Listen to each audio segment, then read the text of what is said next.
I know what you're thinking. What in the gosh darn is Bits and Bombs? Bits and Bombs is a podcast deep diving into what it takes to do stand-up from a different comedian every episode. Follow new open micer Peter Doms in his journey to be an okay comic. I time travelled for the first time the other day. I did. I scored some weed off my weed dealer. And it was called One Hit Wonder. Had one hit and I was asleep for 2 days. I woke up and I was like, fuck, it's Easter. Wonder if I can make it to Christmas. So do you do an intro or is this cold open? I kind of do a cold open. Yeah, I don't know. Some guests it's like there might be like a little bit of like talking or riffing or whatever, and then going into it. It's pretty. Should probably you do like the sound. You do podcasts and stuff. We'll do like the clap. Probably only need just me to do it, but we can do it together. 3, 2, 1. All right, we're synced. Right, Marc the Sharc. Oh, hey, yeah, bro. How are you? Yeah, good, thank you, bro. That's good. Thanks for having me here on the going to be one of Australia's #1 podcasts, I think, bro, and video casts. It's not even. I feel like it's hopeful for even to be the top one in this suburb, but you know. Just got to keep trying, bro. Let's get those numbers. Yeah, follow your dreams. How are the numbers looking? I'm not going to disclose that on the actual podcast. No, they're okay. They're all right. People can just see it. But I was just thinking, I was thinking on the way here, bro, you should interview like a dead body or something. Interview a dead body. I haven't seen a podcast where someone's interviewed a dead body. What? We have to be a comedian. What dead comedian should I interview? No, I reckon just a dead body, bro. But then I'm breaking the format. Then I'm going away from, you know, like, if they don't do comedy, what's the point? Maybe it was just like a friendly fella. Friendly fella? Nah, I'm not talking to friendly fellas. I'm talking to... Is there any comedians that are sick at the moment? Shouldn't say that. All right. Anyway, so Marc, when did you start comedy? What was your first gig? First gig, so... bro, it's probably about coming up 5 years now. Mm-hmm. 5 years, and it was up in Cairns, and it was at McCullough's Brewery. Shout out to Cairns. And yeah, 5 years ago, bro, and Richo used to run a room. My best friend Richo, and also Richo's part of Guilt Free Comedy, is also a very talented comedian. But yeah, bro, he was running an open, kind of like an open mic at this brewery, and I didn't know him. And I went with a few of my mates, and I was like pretty drunk. And then I was in the smokers area, and I could just see Richo, and he was just like chatting, and then we started talking. And then he was just like, "Oh, you seem like a funny fella." And I was like, "Yeah." And then I was just like, I think I joked about it, bro. I was like, "Yeah, I'll get up and do like a few jokes or something like that." Mm-hmm. And then I was like, "Oh, nah." And then Richo was just like, kept pushing me the whole night. And then he ended up bringing me on, bro. Mm. And then I think I did this like, I used to do this character, bro. It was like my impression of like an Australian. Mm-hmm. And I'll be like, "Yeah, g'day there, guys. My name's Darren, and I live up in the g'day there, guys. My name is Darren, and I live up in the Tablelands, born and bred." Yeah, I can't remember how it used to go, bro. Yeah, but you're doing characters and stuff. I was doing characters, and yeah, did that, bro, and then got off stage, and then a week after, I got a message from Laughing Heart, and they're like, "Do you want to come do some comedy there?" And I was like, "Yeah," and I just haven't not looked back. Yeah. So how'd your first gig go? Pretty bad, bro. Pretty I bad? think I got a couple of laughs, and then they're like, "Do you want to come and do comedy at Laughing Heart?" And I was like, I'm gonna write a set. I'm gonna write a joke. Mm-hmm. And I used to have this joke about my stepdad he caught me masturbating, bro. And the punchline was me just doing a poo cunner at the end, which now I think about it is a little bit racist. That's right. But okay, so then from there, so Cairns has a decent comedy. So like, what's the Cairns comedy scene like? It's good, bro. So we've got Laughing Heart there. Also good Guilt Free Comedy. But no, it was going strong when I first started, bro. Peter James, he's done a lot for comedy in Cairns, and also Richo has as well, and Shad did a lot. They started Guilt Free together. But that was good, bro. Laughing Heart was every Monday. But bro, I used to be like real like courageous, and I would go to like all the backpackers in Cairns, because Cairns has got a lot of hostels, and I'd go to the open mics there, bro, and just bomb, like just perform at like 5 o'clock in the afternoon, and it was just really bad. But I feel like I learned a lot from that. But yeah, Cairns is good. If any comedians are listening or watching, definitely head up to Cairns. Some real good spots up there. Yeah, I've been meaning to do it. I want to do Cairns at some stage. Cairns is awesome. Cairns is, and I've done a bit of comedy in Townsville as well. You're from Mackay, eh? I'm from Mackay, yeah. Yeah, you're from Mackay. But I've only done one gig. It's funny because the gig I did in Townsville was organised by, it was the Raw Heat that Richo helped bring to regional Queensland. That's he helped right. bring like the Townsville and Cairns Heat. And that was your first time? That was my first time in Townsville. Like that was like my 6th gig or whatever. Yeah. But yeah, it's just funny how like the dots connect, and like Richo was a bit. So meeting him here, he like was the person that helped. Yeah. Bring Raw and stuff to Townsville. So it was really cool. Like giving people like regional people like me opportunities to just get up and like because otherwise if you're trying to if you're a regional comedian trying to do Raw, you're like flying multiple times. Yeah, bro. You're like flying for your first heat, and then if you make it to the next heat, you need to fly back again, and that could be like 3 lots of trips. It'll be really hard. No, I was very lucky with Cairns, and they're very very warm and welcoming. We used to have this sick ass club, obviously Laughing Heart, but it used to be under this old dinner theatre, bro. Yeah, it was just like a nice like 50-seater room. But then I think the dinner theatre got black mold. Oh no! What's the other one called? Asbestos. Asbestos. So it's one of those things where it already had the asbestos, but they just. Yeah. Yeah. Okay. I just want everyone to see my eyes for a second, bro, so they know that I'm a human. Because some people get confused because I introduce myself as Marc the Sharc, and then it's like, oh no, is this the actual real shark? Actually, let's unpack that. Why the stage name? I think, bro, I just want people to remember me. You got to be memorable. Rememberable. You got to have people remember you. And I just thought it was kind of cool, bro. It's actually a little bit of a story. Told you the Marc the Sharc story, bro? I don't think this is your chance to tell the Marc the Sharc story. So the reason I call myself Marc the Sharc, bro, is a few years ago. Oh man, I probably would have been like 13, 14. So me and my mum, bro, she really loves boogie boarding. It's probably one of our favourite activities to do together. Me and my mum go boogie boarding. And she used to take me like every day after school. And one day she picks me up from school and we head down to the beach, and the beach was called Kariatahi, which is back in New Zealand, Aotearoa, in a small town called Waiuku. And it's a black sand beach, so it's West Coast beach. So a lot of the beaches in New Zealand, the West Coast beaches actually have black sand, bro. But the sand's black. And it's real hot in the summertime because obviously like black absorbs the sun. So you're always just sprinting to the water. But anywho, bro, I'm out there boogie boarding with my mum, and then mum's just like, all right, Marc, I'm gonna go, Marc the human, I'm just gonna go quickly back into the shore and just like chill out. And I was like, I'll just like chill out in the water for a bit longer. I'm swimming around, bro. I'm catching waves. I'm like surf's up, bro. I'm just having a real good time. And then I get stuck on a rip, bro.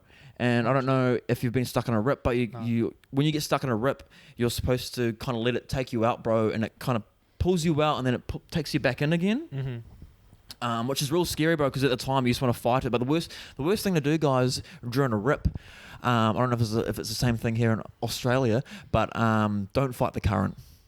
Don't fight the rip because you'll get exhausted and you'll die. Anywho, so yeah, I was getting pulled out from the rip. And I was like just chilling out on my boogie board, bro. And then I see this like fin come up, bro. And I see it come up, it goes down, and then it comes up again, and it goes down. And I'm just like, I don't know if it's like a dolphin or like what this is, bro. So I put my head underwater, and my head's underwater, and then I see the shark, bro. And it's just like, I reckon it's probably about 3 meters in front of me. I'm looking at it, bro, and it's got this huge hook in its mouth. And it's looking at me, and then it just goes, hey there, buddy.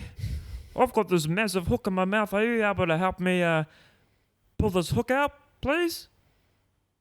And then maybe I can take you back into shore because I can see you having a little bit of trouble there. And I was like, yes, please, bro. Like, oh, if if you can take me back to shore, I'll most definitely pull that hook out of your mouth.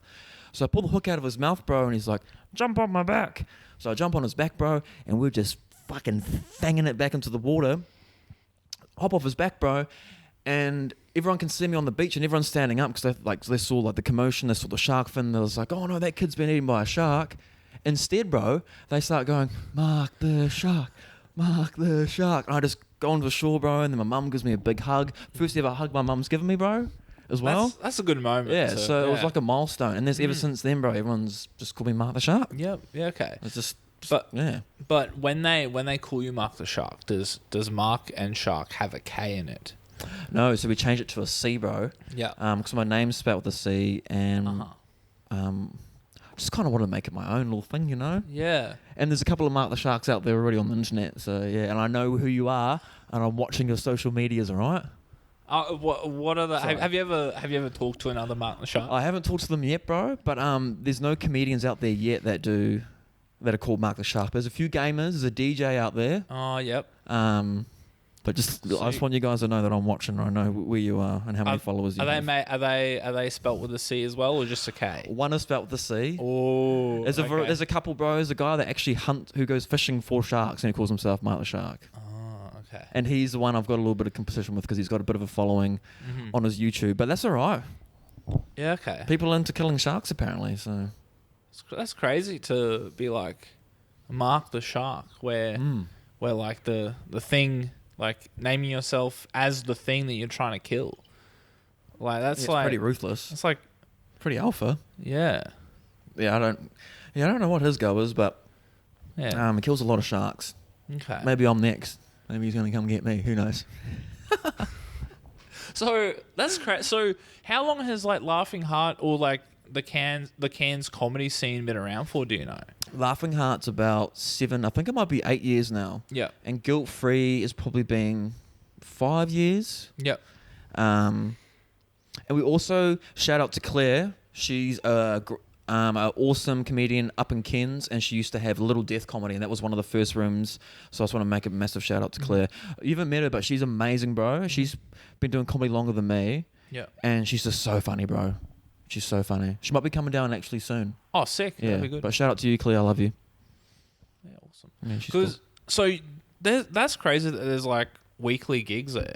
It's awesome, bro. Yeah. Like if it wasn't for that, I probably wouldn't have. Like I feel like if it was maybe like a once a month thing, or if I had to travel to a different town, I probably wouldn't have done it. I don't think. Yeah, because I feel like the regional Queensland side of things, like Cairns is like the top dog, and then you have like At the moment, and then there's like Townsville, and then Mackay is in very early stages. Yeah. Townsville's got a bit of a scene. Yeah. Who's running the gigs down there? I forgot. Henry Brett's, I know, is That's right. Henry Brett's. I'm pretty sure he's like running his own room now. Yeah, good. Good. I don't really know. I know some people there, but I don't know like who's running. They do those ones. I think it's at Molly's. Yeah, that's a good Molly's. One. It's pretty cool. Shout out to you guys too. Excuse me. But yeah, it's kind of tricky, like growing like a regional scene, because in Mackay, it's the struggle is like getting people wanting to get up and have a go. Oh, for sure, bro. It seems to be like the same. Like maybe at first it was like there was the first like mic night there. Yeah. Only had like 4 people, and it was everyone's like there was like one person that was recently from Brisbane. Yeah. But the rest it was like their first time. Yeah. But now it seems to be like the same kind of like maybe 8 to 10 people doing it they do once a month shows. That's good. But it's good that there's just stuff there now in terms of open mics, and there's a good opportunity there too where people tour through, like there might be like an opener spot and stuff too, so that's kind of cool. But yeah, so how long were you living in Cairns and how long were you doing comedy in Cairns for? So I was doing I did it for 3 years. Yeah. And it's been about 2 years in Brisbane. 2 years now. Oh, have you only been here for 2 years? No, actually, bro, I think it might be 3 years. We're 2.5 years, I think. 2.5 years. Yeah, 2.5 years. Yeah, sweet. Sorry? Oh, I was going to say, it's been great, bro. I love Brisbane. Brisbane comedy's, we've got a magical little scene here at the moment. It's very good. Yeah. Especially like, it's pretty crazy coming from somewhere like I guess for me it was like one show at the time I was in McLeod, it was like one show every couple of months if we were lucky. Yeah. There wasn't like any guaranteed stuff, but you're coming from a place where it's like one gig a week, and you might not be put on every week or whatever. Yeah. To a place where like you can gig multiple times a week, like. It's fucking crazy. You can do it like every night. Jump up, yeah. Yeah, and it's kind of scary too. And it's also scary because I got so comfortable at Laughing Heart and knew everybody there, and then you go to all these new rooms, and I kind of like had to like, because I know rooms can be a little bit clicky, like this a little bit, not all of them. Yeah. And I was just like, like moving up to Brisbane, or moving down to Brisbane, I was like, oh no, like what if they're real clicky and what if they don't like me? And when I first moved to it, bro, I used to wear like pajamas, bro, when I performed. There was these green shorts with a green top, and every time I got up, bro, I'd do like a little ribbon dance for like 30 seconds and start doing my comedy. And then coming up here, I was just like, because some stages would be like quite small, with like maybe like a couple of crates or something, bro. And then like, and because at Laughing Heart, I was able to go behind a curtain or something and then like pop up, and then sometimes you can't, like they can already see you. Yeah. And I just get so anxious, bro, because I'll just be standing there with this ribbon. I haven't done that in a while. Yeah, I've never seen you do it. I used to do it like every time. I used to do a bit where I used to hide behind a blanket. I would come on stage behind the blanket, bro, and like stand there for a bit and then drop it and then like, yeah, good times, eh? Yeah, nice. Just try everything, eh? Just throw a bit of shit at the wall and see if it sticks. Hate that saying. Just gonna try a few jokes here, guys. Just gonna throw a bit of shit at the walls and see if it sticks. So okay, so let's talk about your move to Brisbane. What encouraged that? Dusty Rich, actually, bro. Another fantastic comedian. Shout out to you, Dusty. Yeah, bro. So Dusty came up to Ken's a few times for shows, and I got to open for him. And he saw me, and he's just like, "You need to move down to Brisbane."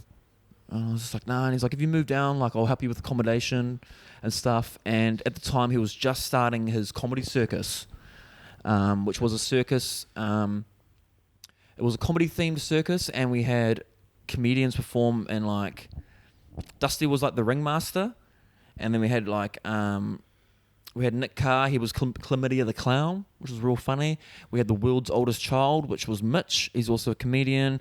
And yeah, he just asked me if I wanted to perform in it, just do 5 minutes, but also mainly do like a lot of production. Like we set up these huge, like massive panels, white panels behind the comedians, and then we had like a projector. And we did projection mapping, so like every time a comedian would come on, there'd be like their name with like flames behind it and stuff, cool. And so I would run that, and then Dusty would like run the show, and we helped him build all the costumes and everything, bro. But yeah, he gave me like the kind of boot in the ass, and he was just like, "You're funny, man." He's like, and also Richo, I remember him saying, he's like, "You're stupid if you don't move to Brisbane and do comedy, or move to Melbourne, like move to a bigger city." Yeah. Because I want to do comedy, bro. I want to be a comedian, so. Within 2 weeks, bro, I moved to Brisbane. Dusty's like, "Come down." I was like, "Yep." I sold all my stuff, quit my job. Yeah. I was working at Woolworths at the time, bro, in the produce section. Oh yeah. And I was working there, bro. It was a real new store, and this guy who was training me had been there for 30 years. And every time would be out the back, because you like fill up the trolleys with all the produce that you're gonna stock on the shelves, bro. And as soon as we would like come out of the flaps, he'll kind of point, we'd pan his hand out, and he'd be like, "Every piece of fruit, every bit of vegetable has got a home, and you're gonna take it home." And then just pat me on the back and then like send me off. And he'd been working there for 30 years, bro. And his daughter just started working there too. And he's just like, "Yeah, mate, like been here for 30 years now, and I got invited to this massive dinner and like get my 30 years long service, and I just didn't do it, He's like, he's real, like, yeah. Oh, that makes me feel sad. Yeah, but he was a nice fella. Yeah. I couldn't imagine working just fucking touching fruits and cucumbers for like 30 years, bro. Yeah. That's all he does. Actually, I have a Woolworths related story about you. Do you? Yeah. So the second or third time I met you, I had headphones in. Oh, that's right. I was listening to music or whatever, doing my groceries, and I turn around like, "Oh, there's Marc the Sharc," and you're like, I've been following you through the whole. You followed me through the whole for of ages, Woolworths bro. for ages, yelling out my name behind me. Yeah, I was following you. And like, cause you was walking fast too, bro. I just couldn't catch up with you. Yeah. And then I remember when I tapped on your shoulder, I was like, I actually don't know what I'm going to say to this fella. And that's how it started. That's how it became friends. That's how we became friends. Ghosted you a few more times. Yeah, you did in between ghost me. that. You did ghost me a few times. It's nothing personal. And if anyone's, feel like if anyone's listening or watching, they're going to be like, yep. And it's just anxiety, guys. Let's just deal with a little bit of anxiety, but we're only human. Yeah. Yeah. It's just funny because you're the one that set the plans and then ghosted me. You're That's my like, thing. hey, bro, we should write. And then I'm like, yeah, cool. And then I'm like, hey, man, we still up for writing? And then just no. It's fine. It happened. I'll even set up the day and the time. Yeah. And then I'll just fucking nothing on that day. Yeah. Does it make you feel pretty or? Yeah, I think at the time I'm like, oh, I'm being a real good fella. No, but it's also, I think it's anxiety too. Then it gets to the day and I'm just like, oh, fuck. What if he doesn't want to hang out with me? What if he was just saying that just to be nice? I think that heaps, bro. I think a lot of people say yes or they do stuff because they don't want to hurt my feelings, but it's not the case. So I know a lot of people just say no. Especially with sometimes with girls I date. I'm like, does she just feel really sorry for me? But yeah, no, she doesn't. Okay. I don't think so. Anywho, I don't think so either. No. Yeah. So okay, that's cool. Dusty helped you, like, encourage you to move to Brisbane, provide accommodation. Dusty bought me my first bed. Oh yeah, sick. Do you still have it? No, I don't. But he bought me my first bed, bro. I was sleeping on a something like this, bro. But it was like small. It was called a claque or something, or like a not a fondue. What's the other one called? A pontoon? No. We don't know. Fucking what's it? No, doona? Nah. Oh, yeah. Fuck, wait. Pontoon. Nah, No, wait. It's something, you know what I mean? Not a futon? Yeah, is it a futon? Futon? That's a type of couch, eh? Yeah, that's like a fold-out couch, right? Yeah. Futon? Man, I've slept on a lot of couches, bro. Yeah? I've slept on a lot of couches. Was that like, especially like when moving here? Were you like? Oh no, definitely more. I've slept on a lot of couches in New Zealand and a few in Cairns. Yeah. Actually, when did you move to Australia in general? It's been 7 years now, 7 years. I think, bro. And was it straight from New Zealand to Cairns? 2017. Yeah. So 6 years. Yeah, so straight from Aotearoa, New Zealand to Cairns. Why Cairns? Because my dad's been living there, bro, for like 25 years. Oh shit. Okay. And he got diagnosed with Parkinson's probably 8 years ago. And I haven't really been close to my dad, so I thought I wasn't having a good time in New Zealand, bro. I was living in this real small town. Yeah. Just smoking so many bongs, binge drinking. And yeah, I was just like, fuck it. Well, Dad's got Parkinson's, I might as well try and make an effort to get to know him more. Mm-hmm. And I loved Cairns, bro, because I would always come over on holidays and stuff, and it's just such a beautiful place. Yeah. And yeah, just lived with Dad for a bit, and then got my own place with some other fellas. And then, yeah, comedy and stuff, bro. But I love Australia. Do you think should I get my citizenship, bro? Or should I just keep being a Kiwi? It's up to you, man. That's the only decision you can make. Leave it. You know what, guys? Leave a little message in the comments. Should Marc the Sharc become a citizen of Australia, or should I just keep being a dirty Kiwi? Leave a comment. You get citizenship and your accent change. You just become that character. Yeah. Just overnight, I was like, g'day guys, my name is Marc the Sharc. Fucking fair dinkum. Fucking true blue dingo stole my coffee. And also, guys, if you're listening, subscribe and share with your friends, your buddies, and just don't forget, hit that notification button. Do you ever do that with that? No. I should be doing more of that, like, rate the call to action stuff, but I don't do any of it. That's all right, bro. You're still getting into it, though, eh? You're still getting the swing of it? Yeah, getting habits and stuff and the Yeah. swing of it. Yeah, okay, cool. So, Cool. do you remember, like, your first gigs and stuff in Brisbane then? Like, being fresh to Brisbane, like, what type of... I remember my first gig in Brisbane, but not living. I was still in Cairns. And do you know the comedian Nate Jackson? He's an American comic, bro. Sounds familiar. Yeah, and he's got his own comedy club. But he's like pretty big in the comedy scene. And I was on before him, and I did my whole blanket ribbon twirling bit, and I was so nervous, bro. And yeah, I'll do a few gigs. I did a few Gold Coast gigs. Because before I moved here, bro, I would stay at a Backpackers for a week and just do gigs and then just live at the Backpackers. I stayed at this one Backpackers called Banana Bender. And at the time, I was just like, man, it's $40 a night for your own room. And I was like, this is real cheap. And I go there, bro. And it was just probably halfway through COVID. And I got there and I was like, oh, this is a fucking halfway house. It was just like junkies everywhere. I stayed the first night, bro. And I had people putting their fingers under my door, like trying to get in, and like I could just massive crackhead energy, bro. And then I get up the next morning and go take a shower, and someone has smeared a smiley face with their own poo, like just like a big smiley face. Jesus and Christ. I just got out straight away. And back then, bro, I was like, I fucking hate Brisbane. I was like, I don't want to move here. I was like, this is a crap city. And then I got a bit of taste in I got a little bit of taste in my tummy. Do you think those type of experiences why you hated Brisbane, or was it just like a general? Okay. It was just that, and because like I didn't know anybody. But then I found a cool hostel, stayed at Chilled. Yeah. Have you stayed in any hostels here? No. Usually, like when I come to Brisbane, I just like before living here, I stayed with like friends and shit. I love staying in hostels. I stayed at a hostel in Sydney recently. How was that? It was pretty good. I realized on my last day that it was actually like a South American one. I was like, that makes a lot of sense. I love South Americans, bro. Yeah, it was great. They're so beautiful. They're so gorgeous. Like the men and women. There's a lot of South Americans up in Cairns, and I used to work and live with heaps. Yeah. Because I was like, I said to one of them, I was like, why? There seems to be like a lot of South American people here, and then they're like, it's named Tequila Sunrise. I was like, oh, that explains the name. I'm gonna go there when I go to Sydney. That sounds great. Yeah, it's pretty cool. They all called me Thor because of the hair. So, that's cool. Yeah, it could have been a lot worse. yeah, it could have been a lot worse. Shaggy or something. Did you ever get called Ginger Ninja? Yeah, probably in my time. I've been called a lot of things around everything. My best friend's got ginger hair, Stace. And just so much during high school, but he was a big fella.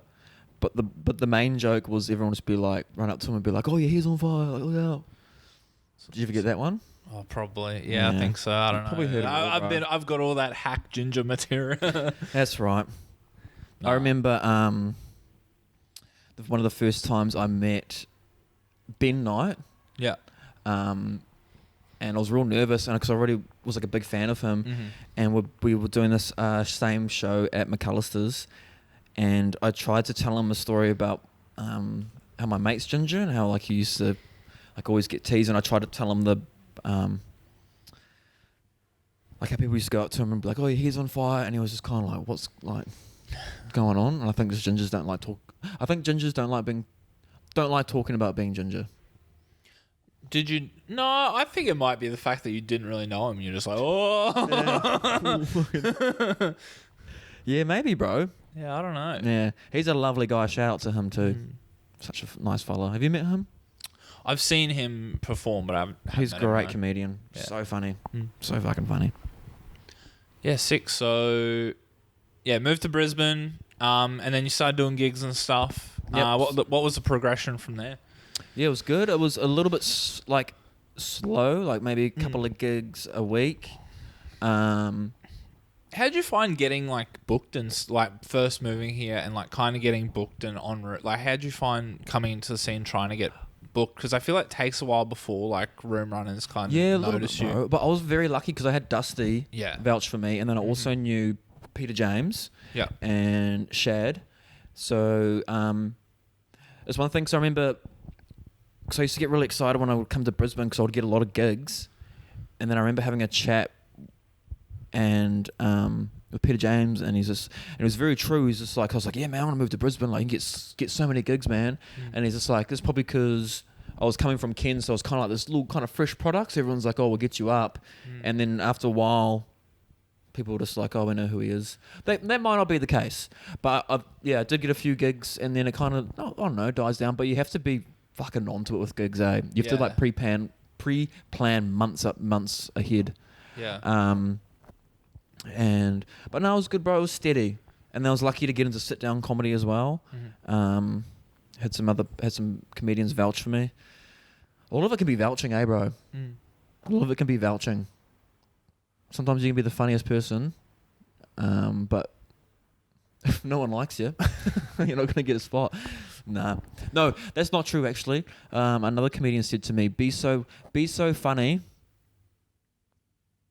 that you like can't be missed, bro. Yeah. Just be so funny Like, that become like undeniable, or like yeah, and then you can be an asshole." yeah. Once you're in, then you can. Yeah. I'm not that level yet. No, I don't want to be at that level, bro. No one wants to be an asshole. But how long? So you run your own room now. Yeah, I help run a room. Yeah. Yeah. So how long were you here before you decided what was the decision behind like wanting to run a room? Well, I did it a little bit in Cairns. I did a room. It was called Puff Puff Laugh. Yeah. And I did maybe like 5 shows there. And well, we just how do I start running rooms? Well, Richo is my best friend and also a comedian, but I think we just wanted to just start running rooms again. And then we came across this beautiful room in West End called The Cellar. Yeah. And we're just like, yeah, let's just start doing it. And I think Richo's always been keen to run rooms. He's a good room runner. Because we did have one at Ballistic Brewery, which is really good. But yeah, bro, just wanted to. I think also we just wanted to do more comedy. Because when you have your own room, you can get up. Yeah. You can get up when you want. Yeah. You get up every week, as I do. Which I don't think there's anything wrong with that, bro.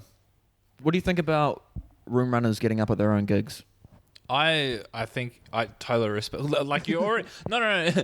You because you booked me. No, just kidding. I think, but if you're like putting that much effort into putting on a show every week, the payoff is obviously that you get to get a spot. Yeah. No, I think it's totally fair. I think it's like because I can't imagine there's like a lot of money in running like a room and stuff. So like, not at all, bro. And like, of course, like you're helping like give other people spots and establish like be a part of the scene. So yeah, like, I think there's no harm in getting up 5 minutes a week or whatever you like doing a spot at your room every week. Like I think that's like very reasonable, and I can't imagine that. Is that something that people like have an issue with? I don't know, but I used to get really anxious about it. But then I was like, it's okay. Like I'm putting in the hard work. I'm promoting, and like every time I do get up, I do new material. Like I'm not just getting up and just doing like just for the sake of it. Yeah. Like, no, I think it's fine. I think it's fine if you're putting in the hard work. If it makes you feel any better, like I haven't heard anyone. Oh no, I'm not worried about that, bro. Yeah. I just don't think it's an issue. No, not at all. But running a room's hard, man. It's hard, and booking's really, really hard. I used to do the booking for The Cellar, and then I stopped because I suck, and I'm so sorry. I'm sorry for anyone that I may have upset or anything. I don't know. Fuck it. It's hard work, and I just suck at that kind of stuff. Anxiety gets you, bro. It just gets you. It'll get you. It makes my hands and arms and my mouth real heavy. Everything just goes.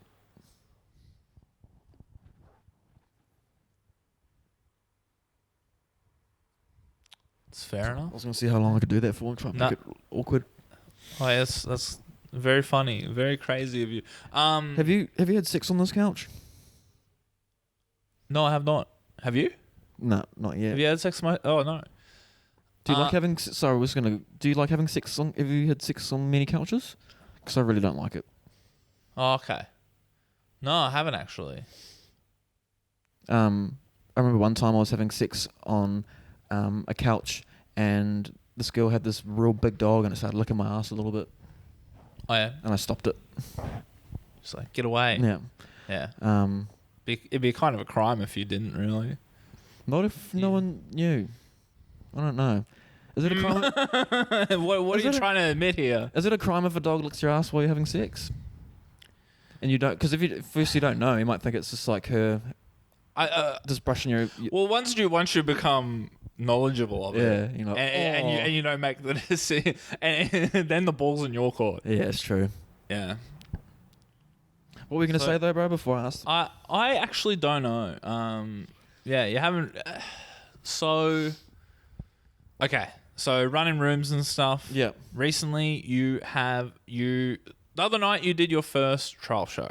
I did. Yeah. So what was the decision behind that, and like how did you find planning like an hour or you did like 50 minutes 50 minutes, yeah, of material? Like how do you plan that, bro?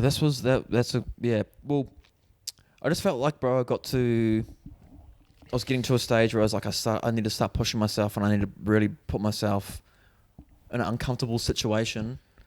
And I was just like, this is in my own head. I feel like there's no right or wrong way to do comedy for yourself. Like I feel like things work better for certain people, but I just felt like I needed to push myself, and I just needed to do it, bro. And I was so stressed out, bro, because I was like, how do you write an hour? And then I was just like, asked a few comedians, and then like, you know, you got to have a theme. It's got to be like a product or something that people want to come to, and it's also got to be something that you're like passionate about, which really helped. And then I was just like, I'll just make it about. I called my show "Does Anybody Else Feel Numb?" Which is like a general question that I ask myself or ask out loud. But one other room runner said. Few actually people said that, but the best way to like write an hour, or one of the best ways, is to like think of it as like a marathon, right? So you start off strong, set the pace for a bit, set a good pace, and then just finish strong. Yeah. And then I just did that. So I just like did my most confident, strongest stuff at the start, and then all my new stuff and all the stuff that was themed with the show, and then come back with the closes. So when so in that 15 minutes. Was all of that material stuff, like you said, newer stuff in the middle? Yeah. How was any of that? Do you try and test that newer stuff too? Yeah, like I try in like 5-minute sets and things like that. Yeah, bro. I tried to test out a lot of it, and then a lot of it I was just like, I just want to try this for the first time. Yeah. Okay. Yeah, and because I did two shows that night. The first one, the joke obviously didn't hit quite well, but then I worked it out, and then I did it the second time. It was real exciting because I did it, and then I was like, oh no, I'm going to do this next time. Yeah. So I made that like really exciting. Yeah, cool. And that's the best feeling, when you work out a joke and you're just like, yes, I get to fucking do this on stage. They don't know what's going to happen.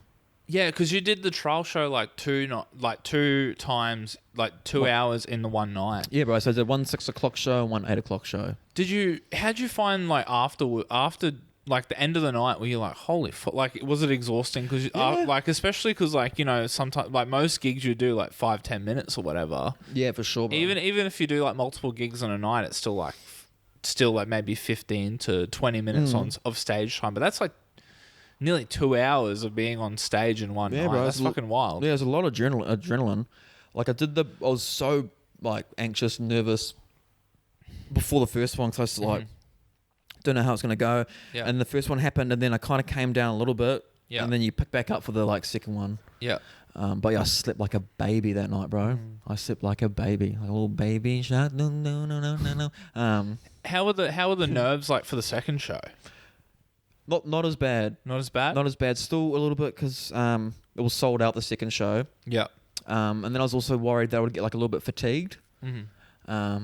But no, it's so much fun, bro. Like it was the one of the best nights of my life. Like I can't wait to do more. And I recommend it if any comedians are listening or watching, and you're kind of thinking about, like, if you're just even like thinking about it a little bit, fucking do it. Like please do it. Like do a half an hour, do 45 minutes, find the venue, book in the date, promote it the fuck out. And it's just so good, bro, because people come to see you, bro. Yeah. They're all there to see you. So like you just do your thing, bro. And like even yeah, it's so awesome, bro, because like you get into about 20 minutes and then you're like start relaxing. You're like, oh, I've got time right now. Like this is like, yeah, you can play around. You can have a conversation if you want, bro. I didn't do too much crowd work though. I thought I was going to do a lot of crowd work. Yeah, you didn't. Well, No. because I went to the first Yeah. show of that night, and it didn't seem like you. Yeah, you didn't really do any crowd work. Yeah, I think I was still a little bit nervous. I think I just wanted to get it done. I just wanted to know how much, because I never timed it before I did it either. So I was like, had no idea. You didn't time it. Nah, not before. Nah, but I got Ty. Ty's also with Guilt Free Comedy. Ty Thomas. I got him to light me at 45 minutes. No, 40 minutes. So what made you confident in that you had like enough material? Like if you hadn't timed yourself? Nothing, bro. I wasn't. Nothing? That's why I think I was a little bit nervous. Yeah. Because I was like, I don't know. Yeah. Yeah, and then I was scared because like people paid $10 for the first show and people paid $5 for the first show. People paid $10 for the first show and $5 for the second show, and I was nervous that I wouldn't be able to give them their $10 worth in the first show. I was like, what if I just do 20 minutes? Yeah. And then I'm like, okay, see ya. Yeah. But that didn't happen, so I was so happy about that. I do recommend you should maybe time it. I kind of timed it. I went through it. Yeah. Or did you do it in the way? Okay, so you didn't time it, but did you gauge it in the way of like, oh well, this is a 5-minute set. This is a 5-minute set. This is a 5. I did it in 3/20s. Yeah. 3 bits. Yeah. How did you go about like remembering the whole? Took my notes on. Sorry, you had notes. Yeah, and I had stuff? notes, but I had it. Yeah, cool. Which I've seen. I don't think there's anything wrong with doing that. Oh no, too. there's no shame in it, and it wasn't like. I was thinking about that heaps, bro. I was like, oh, is that shame? But it's a trial show, man. Working it out, and I did it so the audience couldn't quite see it. Yeah, you had like a red blanket or something on the chair. Yeah. But yeah, if you're doing a trial show, if you're doing a trial show, don't stress out about it. Like people know it's a trial show. You know. Yeah, for sure. And it's like the first time you've ever done an hour. Yeah, bro. It's like a lot of material to remember. Yeah. And I know the big dogs who even do Netflix specials, they have like a little teleprompter down there. Oh, I've always wondered about that. Yeah. They have the teleprompter down. Not all of them, but I've seen... You can see it on some Netflix. I'm pretty sure you can see it on Chris Rock's new special. You can see a little teleprompter down there. Okay. Yeah. Makes sense. For sure. Like, it's pretty crazy to like, for an hour of like jokes, be like, all right, what the fuck is next? Especially when like, if you have a through line or like something Some throwbacks, like callbacks, so that something needs like an order. Yeah, bro. Like, there's no shame in having something that isn't. I feel like as long as you're not breaking the engagement with the audience, who fucking cares? That's what I was worried about because every time I'd look to the side. But I reckon if it's down there, I reckon I'm going to do it in the future, man. I would happily have a little teleprompter there just to remind you. Yeah. Why not? Or even just like having like something on top of a stool, like a paper on top of a stool. Because you have that time between jokes to look down. It's not like you're halfway through a bit and looking at what you're going to say next. It's that time, that space where people are laughing or like they're kind of... There's that little bit of dead air between the next joke. Yeah. And that's fine to take that moment out and just like for get sure, to the next thing. Because otherwise it can get a little bit jarring, at least what I find if it's like joke. Like you just need a little bit of breathing room for sure. So bit of airtime, yeah. When are you going to do when are you going to do an hour? I don't know. How long have you been doing comedy for? So I've been doing it consistently since moving to Brisbane last year. April last year. Still pretty fresh. My first gig was 2 years ago, but in 2021 I did like 5 gigs over like 6 months or whatever. Yeah. So, but I am starting to get to that point where I'm like, okay, I've been doing it for like a year now. Like what's the next step? So you've got a show coming up, don't you? Yeah, I'm doing a split bill. So that'll be like doing 15 minutes. I'll be the first time doing 15 minutes. And where's the time and place? It's Good Chat Comedy Club, September 11 at 8:30. Just want to say that one more time. September 11. Good Chat Comedy, guys. Make sure you get tickets if you're listening. Go see Peter and support comedy. I've got a show there too, Good Chat Comedy. Yeah, you do. I don't know when it is, but how your ticket sales going? Yeah, not too bad. How do we check our ticket sales? Do they tell us or can we check ourselves? I think maybe have a chat. Yeah, have a chat to them. Have a chat with Good Chat. Ha la la la ha. But yeah, no, and then from there, I'm pushing myself to do a 2 split bill with Daniel Neville at Adelaide Fringe next year. Oh, big boy. So registrations have finished, eh? What? I thought they were open now. Oh fuck. I thought they were open in July. I could be wrong. I was looking today. I'm not sure. Yeah, maybe double check that. Because Daniel was going to that. Anyway, so yeah, it's good to set goals and stuff, obviously. So now, so you've just mentioned that you have your show coming up at Good Chat in September. Yeah. So is that still a trial show, or is that like now the show? It'll be the show. The show. The show. It'll be. Does anybody else feel numb? And I'll probably do that for the next year, I think. Yep. Cool. Yep. So now, like, you've done it twice. Did you recorded both those? I didn't record it, bro. Oh, really? I know. Okay. I kind of wanted to be in the moment. I know that sounds so stupid, but I just wanted to be in the moment. Yeah. I should have recorded it. Everyone's been saying I should have recorded it. Yeah.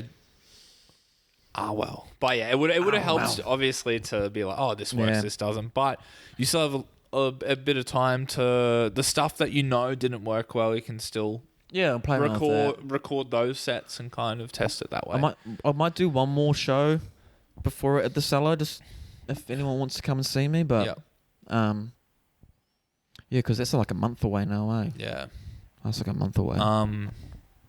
Yeah. So, what's the? So now you're just kind of trying to fine tune your jokes and stuff before the. Yeah, it's a good question, bro. Because I was thinking about that yesterday. Because the day after the shows, and I've been putting so much energy and so much thought into this. I'm like, oh, now that's done. Do I need to, like, I'm just so much more hungry for more, and I feel like I need to keep challenging myself. Yeah. So, and I was talking to Anissa about it last night. I was like, what do we do now? Do we just keep working on our hours, or do we keep like writing material for the hour? Do I get ready for my next hour? Do I, So I'm still trying to figure that one out, bro. Because it's hard to work on your hour when you've only got 5 minutes. Yeah, definitely. Because you can't quite... Because some jokes you might need to get into the rhythm a little bit before you do it, or there might be a bit of a setup. Or, so I'm still manifesting about that, bro. But I think... Especially where, like, some jokes and shows might be, like, between 5 and 10 minutes. Yeah, bro. Stories. But it's really exciting because the next couple of weeks we've got Sam Talent coming up, and I'm going to be opening for him. So I think I'll be focusing a lot on that and just making sure I've got a real tight 7 or whatever, how long he wants me to open for him. Yeah, dude. So yeah, which is really exciting, and I feel so excited about that, bro. Yeah. Tell us about the Sam Talent stuff. Yeah, it's super exciting. Yeah, bro. Sam Talent. If you haven't checked him out, he is amazing. He's a comedian from USA, from America. I think he's from Denver.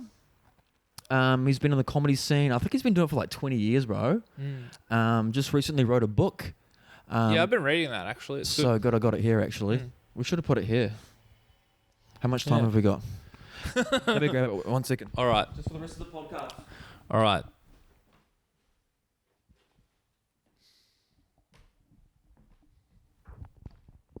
Okay. This is the cover. Trying to get the focus. But anywho, the book's called Running the Light, and it's a book about, I think it's kind of a little bit based a little bit on Sam Talent, but not quite. It's about a road comic. This is Monday to Sunday. He's got a real bad cocaine habit. And if you're a comedian, please read this book. I don't like reading, but I have not been able to put this down. And I'm like, probably got, I don't know, maybe 30 pages left. And I've just been reading it so slow, bro, because I just don't want to stop. Yeah. How far are you through it? So I'm an audiobook listener. You gotta read it, bro. You gotta read it. Nah, I'm a listening man. I don't have the attention span for books. Yeah. But I'm about maybe a third the way through. Yeah. But yeah. So. But yeah, Sam Talent. When I say we, I say guilt-free comedy. So what would you call it? Like a production or like a. Guilt-free comedy. We reached out to Sam Talent and he messaged us back, bro. Mm-hmm. And he was keen to do Australian tour, and we're like, coming over, we can give you some rooms, we can point you in the right direction. And he said yes, bro, and he's currently here. Mm-hmm. Please check out Sam Talent. I'm not just saying this because I'm opening for him or we got him over here. He's like, I didn't really know much of him before he came here, and then I started watching him, bro, and just fell in love with him, bro. And like reading this book, like I'm the biggest fan. He's just just so funny, bro, and his like crowd work's amazing, and I can't say enough about him. Really? Yeah, sick. Read his book, buy his book. It seems like he's on like you guys like picked a perfect time as well. We must have, bro. Like he was on Rogan recently. Yep. Like he's kind of on the rise at the moment. He's on like Kill Tony and stuff. Kill Tony's been a regular feature on Are You Garbage, which is a huge podcast. I really want to see him with Theo Vaughn. Yeah, I want to see those two sit together and have a yarn. But yeah, he's going to be. If you're listening and you're in Cairns, we'll be coming up there next week. We'll be in Brisbane very soon. There's still plenty of tickets available. And if you're a comedian, and if you're not a comedian, come check him out. It's going to be fucking amazing. Yeah, sick. I'm excited, bro. So with that, I guess I guess we've already kind of covered what's next for you. Yeah, bro. Sam Talent and your show, bro. Cool. There's gonna be more things. Follow me on social media if you want. What about you, bro? What's the next big thing for you is your show, eh? Yeah, it's my show, and then just keep doing this. So keep doing comedy. Yeah, cool. Well, thanks for coming on, Marc the Sharc. Thank you so much. I really appreciate it. Can I do like a little song for the outro, and then maybe you could just do like a little camera fade or like. Sure, it's all yours. Bits and Bobs, you're listening to Bits and Bobs with Peter. Marc the Sharc, you're listening to Bits and Bobs, you're listening to Bits and Bobs. Thank you very much. Remember to subscribe and tell all your friends to support comedy. Woohoo.